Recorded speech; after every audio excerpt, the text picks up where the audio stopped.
कि एक तरफ अकेला नीलन और दूसरी ओर सेना और राजा। नीलन कहीं पीछे रहने वाला नहीं था। राजा ने सोचा कि नीलन अगर हमारा सेनापति बना रहता है तो इतना बहादुर व्यक्ति अब तक इस राज्य की अन्य राज्यों पर विजय प्राप्त करता कराता रहा है, आगे भी करेगा, इससे संधि करनी चाहिए। राजा नीलन से मिले, बोले भैया देख तूने कानून का उल्लंघन करा, अच्छा काम नहीं करा, और दूसरी बात ये कि जिस सेना का तू सेनापति था उस सेना के साथ और उसके राजा के साथ तो युद्ध करने को तत्पर हो गया, ये तो बहुत ही बड़ी गलत बात हो गई। पर इन बातों को हम दरगुजर कर सकते हैं तुम्हारी योग्यता को देखते हुए। हाँ, तुम्हें टैक्स, तुम्हें कर तो देना होगा, और जब तक तुम नहीं दे पाओगे तुम्हें जेल में भी रहना पड़ेगा, 1 वर्ष के लिए कम से कम तुम जेल में रहोगे। जब तुम कर दे दोगे तो तुम्हें छोड़ देंगे, युद्ध करना बंद कर दो। नीलन कारागार में बंद हो गए। तो नीलन के प्रति राजा का और सेना का मन से ही आदर भाव था। जानते थे कि नीलन ने कोई चरित्र संबंधी दोष तो है नहीं, कोई समाज के साथ बुराई तो की नहीं, राजा का कर न चुका सका, सो भी इसलिए कि साधु संतों को भोजन करा देता है, तो मन में आदर सबके बना रहा। जब प्रसाद पाने का समय हुआ, खाना खाने का समय हुआ, नीलन ने कहा कि मैं प्रसाद तो नहीं पाऊंगा। क्यों? बोले मेरा नियम है भक्तों को प्रसाद पवाकर उनका उच्छिष्ट खाने का, वो तो पूरा होगा नहीं तो जो भगवान की इच्छा है।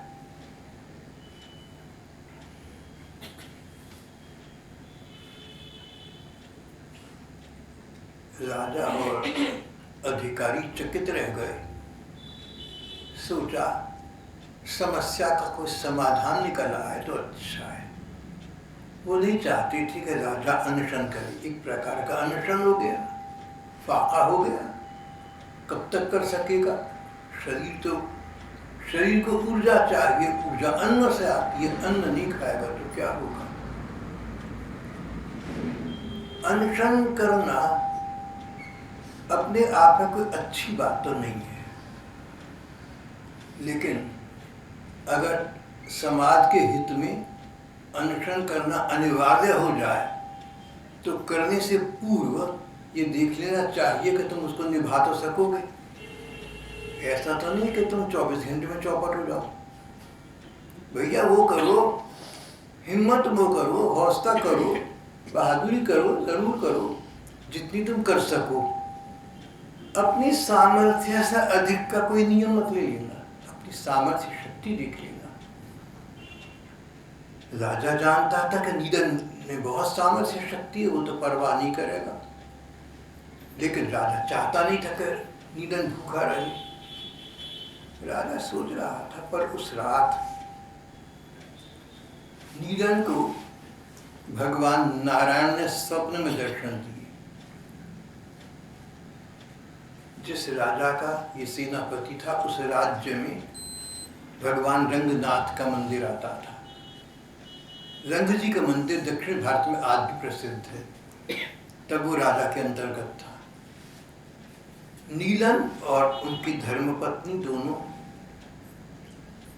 भगवान नारायण के, भगवान रंगनाथ के परम भक्त थे। आवश्यकता देखकर भगवान रंगनाथ ने हस्तक्षेप करा। स्वप्न में नीलन को दर्शन दिए और नीलन को एक स्थान बताया, कांची नाम की नगरी है, पुरी है, वहाँ अमुक स्थान पर हीरे मोती एकत्रित हैं, बहुत विपुल संपत्ति गढ़ी हुई है, तुम उस संपत्ति को निकालकर राजा का कर भी दे दो, साधु सेवा का पुनरारंभ कर दो और अब तभी काम चलाओ, तुम्हारे पास पैसा ही पैसा हो जाएगा। नीलन जब सोकर उठे तो स्वप्न उठे ऐसे ही था मानो जागृत में सारी बात हुई। उनको विश्वास था कि स्वप्न में भगवान ने कहा सत्य होगा। राजा से कहा। राजा ने कुछ अधिकारियों के साथ इन्हें कांची भेज दिया। जिस स्थान पर स्वप्न ने कहा था वहां पर वो सारी संपत्ति मिल गई। नीलन ने व्याज सहित राजा का कर चुका दिया। भक्तों को भोजन कराने का कार्य फिर से आरंभ कर दिया। अब नीलन का काम तो पुनरारंभ तो हो गया, पर राजा के मन में अनेक विचार आने लगे। अब तक तो एक ही विचार था, नीलन अच्छा आदमी है, अच्छा लड़का है, चरित्र का अच्छा है, स्वभाव का अच्छा है, कर्तव्य पालन करने में कर्मठ है, भावना से ऊपर कर्तव्य को स्थान देता है, प्रजा, राजा और समाज के प्रति कर्तव्य को पूरा पूरा निभाता है, सेनापति है, साधारण व्यक्ति नहीं है। लेकिन अब राजा को ये विचार आया कि ये सारी प्रशंसा जो मैंने नीलन की सोची है अंततः लौकिक है, दुनियादारी की बातें हैं। जब तक नीलन की जिंदगी है, जब तक दुनिया है तब तक है। लेकिन स्वप्न में दर्शन देकर भगवान ने इसको ऐसी बात बताई जो सच साबित हो गई, तो ये भगवान का कृपा पात्र तो है ही है। भगवान ही नहीं चाहते थे कि ये अब तो जीवन जेल में समाप्त कर दी अनशन करके। जिस लक्ष्य से इसने अनशन करा, भैया जब तक भक्तों को भोजन नहीं कराऊंगा, उनका उच्छिष्ट ग्रहण नहीं कर सकूंगा, तब तक नहीं खाऊंगा। इसकी नीयत तो नेक थी, उसका संबंध भगवान से था, ये भगवान का भक्त था, भगवान भक्त अत्सल है, उन्होंने इसकी सहायता स्वप्न में कर दी। राजा के विचार बदल गया। उसने नीलन को अपने सेनापति या एक वीर बहादुर व्यक्ति के रूप में देखना उतना नहीं, जितना एक परम भक्त संत के रूप में देखना आरंभ कर दिया। ये तो भगवान का जन है, इसको प्रसन्न रखने से तो भगवान भी प्रसन्न होंगे। संबंध बदल गया। अब तक सांसारिक संबंध था, दुनियादारी का नाता था, अब अध्यात्म का बन गया। भौतिक नाता था अब तक, अब आध्यात्मिक नाता बन गया। सांसारिक संबंध था अब तक, अब सत्संग का संबंध बन गया। इस जन्म का कुछ वर्षों के लिए संपर्क था अब तक, अब अनंत जीवनों तक के संपर्क बना रहेगा। सत्संग का प्रभाव ऐसा है। राजा के मन में नीलन के लिए एक प्रकार का श्रद्धा भाव जाग गया। आश्चर्य है, विचित्र है ये बात कि राजा अपने एक मंत्री को, एक सेनापति को, अपने एक अधिकारी को, अपने एक एम्प्लॉय को श्रद्धा की दृष्टि से देखे। राजा में भी कोई सत्वगुण था, सत्वगुण था, राजा में कोई विशेषता थी। सभी लोगों में ये गुण नहीं होता। क्या किसी का भक्ति भाव प्रमाणित होने पर उसके प्रति अपना भक्ति भाव स्थापित कर दें। राजा ने ऐसा कर दिया। राजा में गुण था।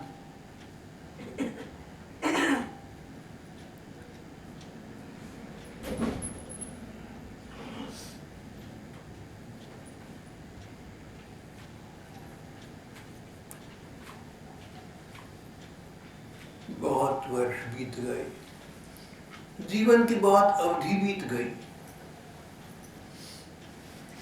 और कुमुद नीलन का जीवन स्नेह सम्मान से बीत रहा था, पर प्रौढ़ावस्था आ गई। एक वो समय आ गया, शरीर ढल गया, तन मन पहले जैसी न रही, कार्य कुशलता पहले जैसी न रही, कार्य व्यवस्था पहले जैसी न रही।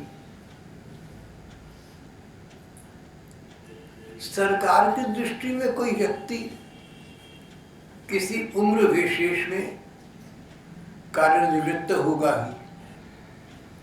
हो सकता है उस व्यक्ति के अपनी दृष्टि में वो अभी भी उतना योग्य और कुशल हो जितना अब तक रहा है। सरकारें तो कानूनों से चलती हैं। औचित्य, बात ठीक होना ना होना, असली निगाह से काम लेना सरकारों का काम नहीं है। सरकारों का काम तो कानून को लागू करना है। सब देशों की यही स्थिति है। नीलन सोचने लगी कि भले ही अब मैं समाज का या राज्य का सदस्य नहीं रहा, तो क्या हुआ? मेरे पास बाहुबल है, मेरे पास भगवत बल है, मेरे शरीर में बहुत बल है, मैं कुछ भी कर सकता हूँ। और भगवान का मेरे पर भरोसा है, मैं जो करूँगा भगवान उसको ठीक कराएंगे।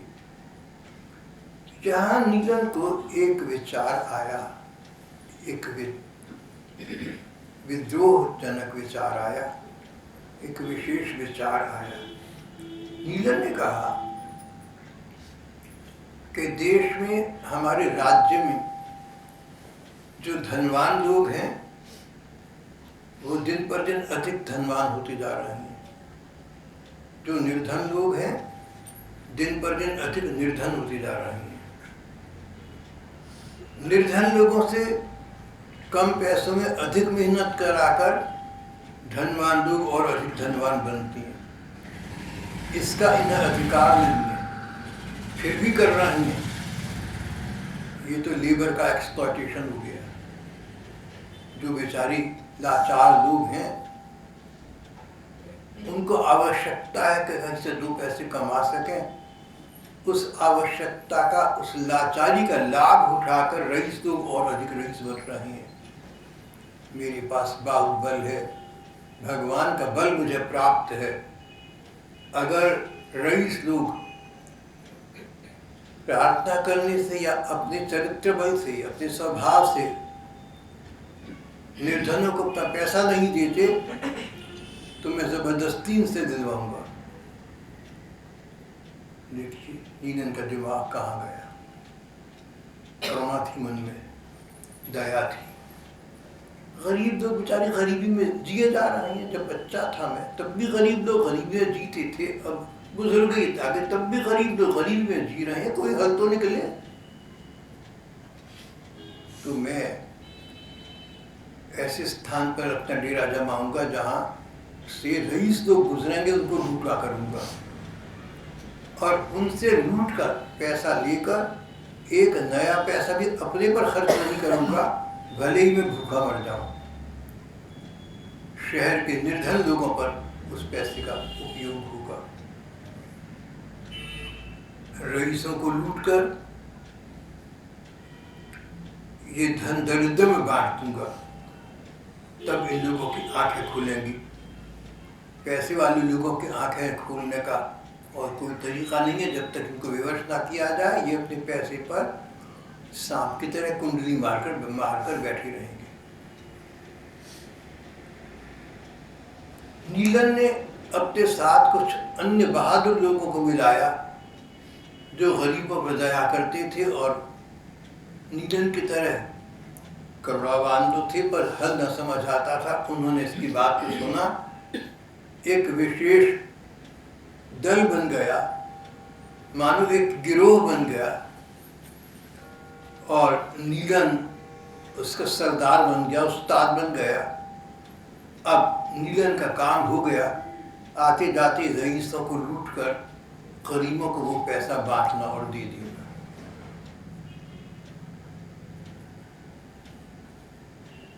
नीलन का उद्देश्य अच्छा था, पर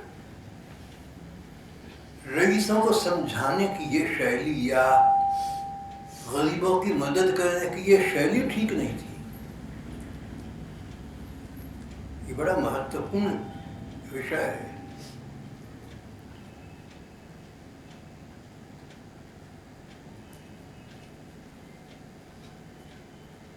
एंड्स एंड मीन्स, साधन और साध्य। जो साध्य, जो चाहिए हमें, जो लक्ष्य है, हमारा उद्देश्य है, वो तो निर्मल, सच्चा, अच्छा, ठीक होना ही चाहिए। उसका मार्ग भी ठीक होना चाहिए। ऐसा ना हो कि जो लक्ष्य हमने बनाया उसको प्राप्त करने के लिए हम ऐसे मार्ग पर चलें कि स्थिति और भी अधिक बिगड़ जाए।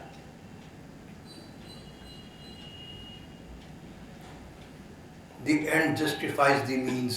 No. Means must be equally good. बड़ा महत्वपूर्ण अंतरराष्ट्रीय मामला है। गांधी जी कहते थे कि जो मीन्स, जो साधन हम स्वीकार करते हैं, ग्रहण करते हैं, वो भी उचित, न्यायोचित और ठीक होने चाहिए। लक्ष्य तो ठीक होना ही चाहिए।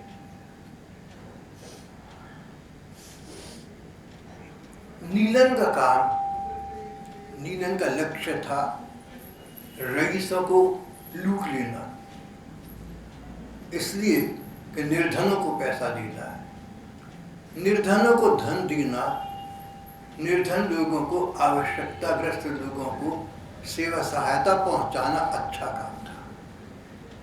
पर उसका तरीका ये कि किसी भी धनी को हम लूट लें, ठीक नहीं बैठता। जो व्यक्ति आज धनी है, उसने धन कमाया, कैसे कमाया हम क्या जाने। ऐसे भी तो लोग होते जो अच्छे तरीके से धन कमाते। धन कमाने के लिए अकल चाहिए, तरीके चाहिए, कईयों पर होते हैं, पर अकल और तरीके का इस्तेमाल करके धन कमाते। धन कमाना अपने आप में कोई पाप नहीं माना जाता।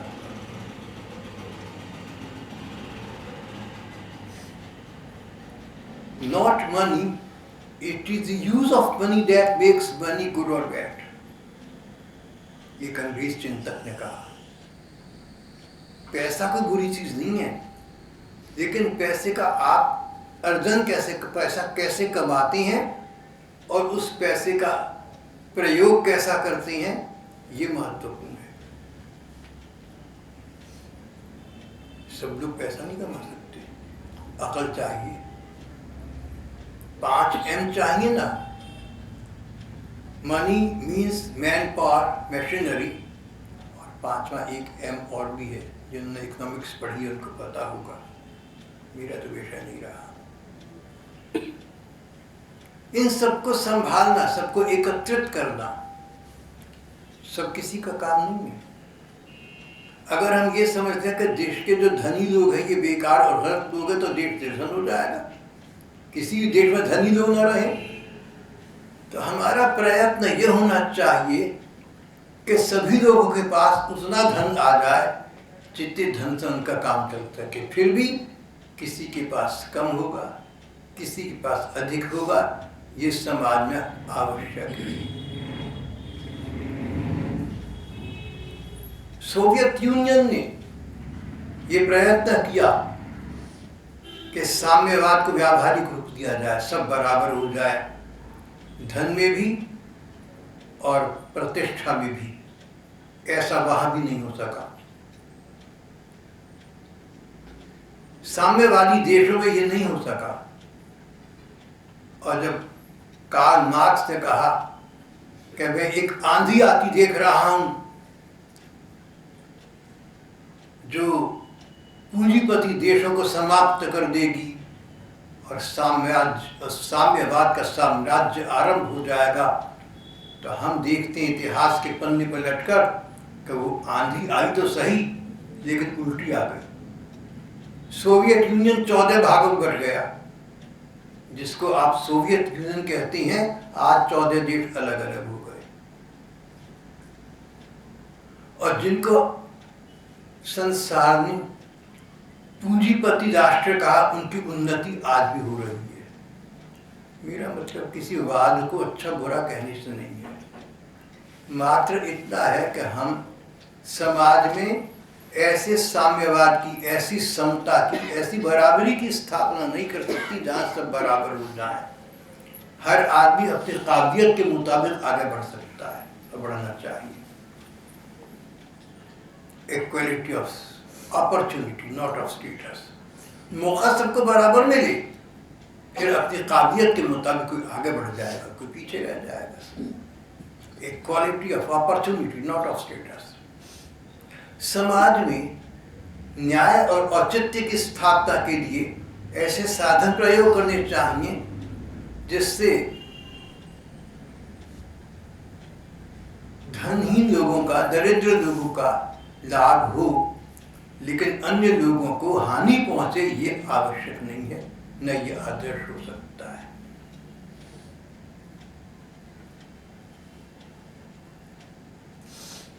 नीलन ने कहा कि मैं रईसों को लूटूंगा, पैसा गरीबों को दूंगा, अपने पर एक पैसा नहीं खर्च करूंगा, और ऐसा किया। तो नीलन का उद्देश्य बड़ा निर्मल था, गरीबों के प्रति उनके पक्ष में जाता था। लेकिन धनवान लोगों को लूटना ये कुछ जचती नहीं बात कि क्या धन होना पाप है? टाटा, बिरला, रॉकफेलर, फोर्ड अरबपति लोग थे, तो बुरा काम कर गए क्या? दुनिया हम गरीबों से चल रही है या उन पैसे वालों से चल रही है? कारखाने और फैक्ट्री रईस लोग खोल रहे हैं या गरीब खोल रहे हैं? गरीबों को जो जगह मिल रही है वो रईसों के कामकाज में मिल रही है या सड़क पर भीख मांगने से मिल रही है? ये सारे विषय बहुत विचारणीय हैं। इनमें हम अंतिम निर्णय तुरंत यहाँ पर बैठे बैठे नहीं दे सकते हैं। मैंने जो कुछ आपसे कहा है ये विचार का विषय है। जो विशेषज्ञ हैं, जिनको सारी स्थिति का पता है, निष्पक्ष भाव से वो इस पर विचार करें। अगर हम चाहते हैं कि हमारे देश में किसी को कष्ट ना हो, किसी के साथ अन्याय ना हो, तो हम ये भी चाहते हैं, जैसे हम ये चाहते हैं कि गरीबों का अपमान ना हो, उनका अन्याय ना हो, इस प्रकार हम ये भी चाहेंगे कि रईसों का भी अपमान ना हो और उनका भी, उनके साथ ही अन्याय ना हो। अपमान अन्याय तो किसी का भी खराब बात है। नीलन का लक्ष्य तो अच्छा था, लेकिन लक्ष्य को प्राप्त करने का जो मार्ग नीलन ने चुना, कथाकार कहते हैं वो तो भगवान को भी अच्छा नहीं लगा।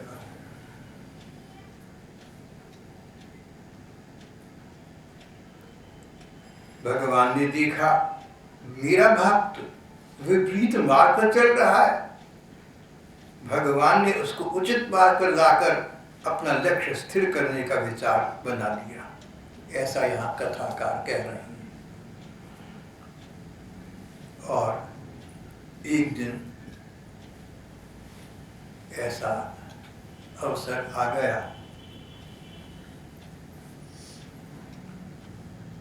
एक बहुत बड़ा धनाढ्य व्यक्ति गहनों से लदी हुई अपनी पत्नी के साथ उनके मार्ग पर जा रहा था, नीलन के मार्ग पर जा रहा था।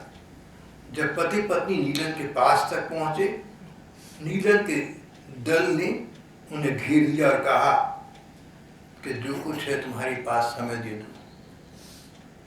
नहीं तो हम तुम्हारा काम तमाम कर देंगे, तुम जान से हाथ धो बैठोगे। और धनी की पत्नी के सारे गहने छीन लिए। अब तो नीलन के दल के सामने सोने और हीरे जवाहरों का ढेर लग गया। उन्होंने एक गठरी बना दी, गठरी उठाकर ले जाएंगे, गरीबों में बांटेंगे। जब गठरी उठाने लगे तो इतनी भारी थी कि उठी नहीं। तो एक दो जनों ने, चार जनों ने मिलकर उठाई, तब भी नहीं उठी। नीलन भी लगा, कई लगे, पूरा दल लगा, गठरी न उठी। ये आश्चर्य हो गया, इसमें तो कुछ विचित्रता है। नीलन के मन में संदेह आया, इन पति पत्नी को कोई मंत्र पता है, ये कोई तंत्र मंत्र जानते हैं, कोई जादू जानते हैं। नीलन ने धनी व्यक्ति से कहा कि जिस मंत्र से तुमने इस गठरी को भारी बनाया है मुझे बताओ, और नहीं तो हम अभी तुम दोनों को मौत के घाट उतार देंगे, 1 मिनट बस बाकी है। 1 मिनट के बाद या तो तुम मरे पड़े होंगे या मुझे मंत्र बता चुके होंगे। रईस हंस पड़ा, हम आपको मंत्र बता दी थी। कान लगे, मंत्र तो कान में बताया जाता है। ठीक है, कान पास करा, मंत्र बताइए। उस धनी ने कान में अष्टाक्षर मंत्र बताया। इसके जप से ये गठड़ी भारी हो गई। अष्टाक्षर मंत्र, ओम नमो नारायणाय, भगवान नारायण को नमस्कार है। अभी आपसे कहा ना कि मंदिर भगवान रंगनाथ का है। भगवान रंगनाथ भगवान नारायण का एक नाम है, भगवान विष्णु का एक नाम है। नीलन और नीलत की पत्नी कुमुद भगवान रंगनाथ के भक्त थे। उन्हीं भगवान ने स्वप्न में एक बार इनको धन संपत्ति का संकेत दिया था, और उन्हीं भगवान ने इनके मार्ग को अधिक अच्छा करने के लिए आज ये मानो नाटक करा। जैसे ही धनी बने हुए भगवान ने कान में मंत्र दिया, नीलन को लगा उसके शरीर में बिजली सी दौड़ गई, और अनचाहे उसके मुंह से बार बार नारायणाय, ओम नमो नारायणाय, ओम नमो नारायणाय, ओम नमो नारायणाय। भगवान नारायण का रूप सामने आ लगा, मुंह से भगवान का नाम निकलने लगा। नीलन को आश्चर्य हुआ, अपने पर संयम न कर सका, अपने पर कंट्रोल न रहा। भगवान का नाम स्वयं मेरे मुंह से निकल रहा है, ये तो मेरे इष्ट ठाकुर का नाम है। नारायण तो मेरे इष्ट ठाकुर हैं, इष्ट देव हैं। कौन था ये धनी जिसने मुझे मेरे ठाकुर जी का नाम कान में बताया है? कहाँ? आंखें मलबल कर चारों ओर देखा, न पति न पत्नी न गठड़ी, तीनों गायब। अब तो नीलन के आश्चर्य का ठिकाना न रहा। अभी कुछ सोच पाता, इससे पहले उसने सामने ऊपर आकाश की ओर देखा। भगवान विष्णु लक्ष्मी जी के सहित गरुड़ पर सवार होकर इसको मुस्कुराकर और करुणा के दृश्य देख रहे थे। नीलन को सारा रहस्य समझ आ गया। अब उसको पछतावा हुआ, भक्त होकर मैंने भले ही उद्देश्य ठीक बनाया, पर मेरा मार्ग निर्दोष नहीं था। भगवान को मेरी सेवा करनी, सहायता करनी पड़ी, हस्तक्षेप करना पड़ा, और मैंने भगवान को धमकाया। लक्ष्मी जी नारायण भगवान को कहा, अभी अभी तुम्हारी छुट्टी हो जाएगी।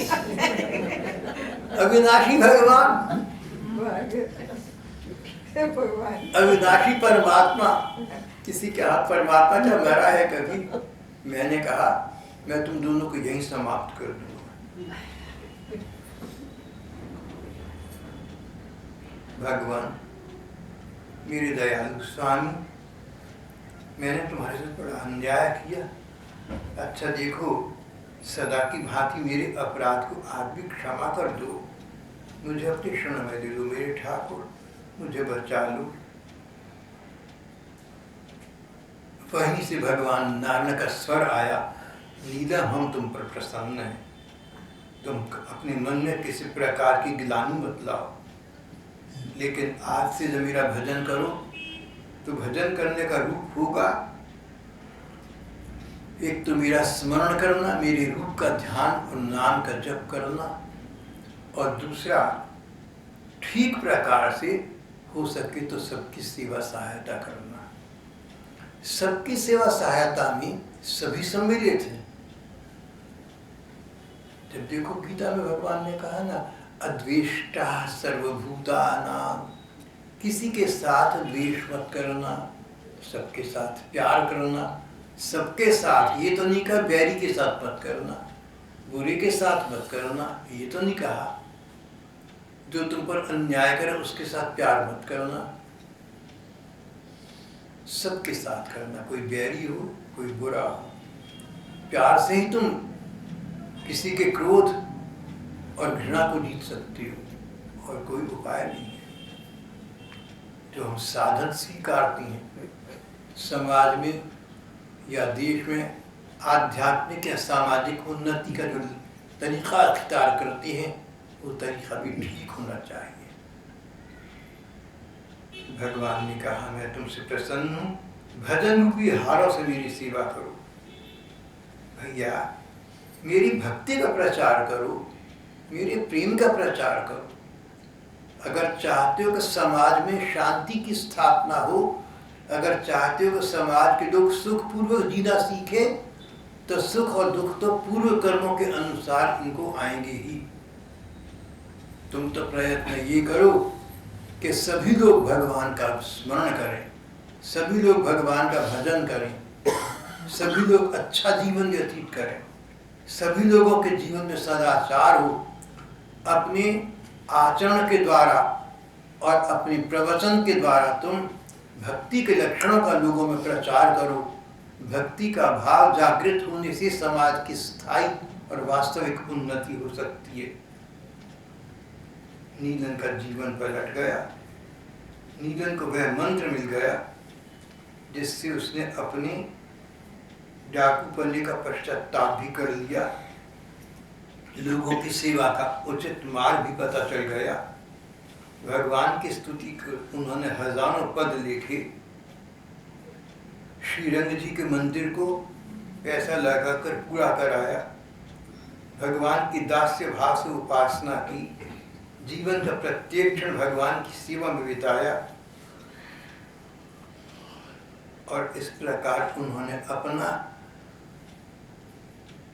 और अपने आसपास के लोगों का कल्याण किया, अपना लोक सुधार लिया, अपना परलोक सुधार लिया। समाज का आध्यात्मिक कल्याण भी किया और समाज का आर्थिक या सामाजिक कल्याण भी किया। अपनी और समाज की दोनों की इस लोक और परलोक की प्रगति करना ही जीवन का चरम लक्ष्य है। अभ्युदय और निश्रेयस दोनों की आवश्यकता है। अपना भी सेवा करो और समाज की भी सेवा करो। भजन करो तो इस प्रकार करो कि तुम्हारे भजन का लाभ साधारण लोगों को भी प्राप्त हो सके। नीलन का जीवन ऐसा बन गया था। पूर्व प्रारब्ध के अनुसार सुख दुख भोग कर नीदर और उनकी पत्नी कुमुद दोनों भक्ति भाव से भरे हुए तो थे ही। शरीर त्याग करने के पश्चात उन्हीं भगवान को सदा सदा के लिए प्राप्त हो गए। हमारा आज का कुमुद नीलन का ये प्रसंग यहाँ समाप्त हो जाता है।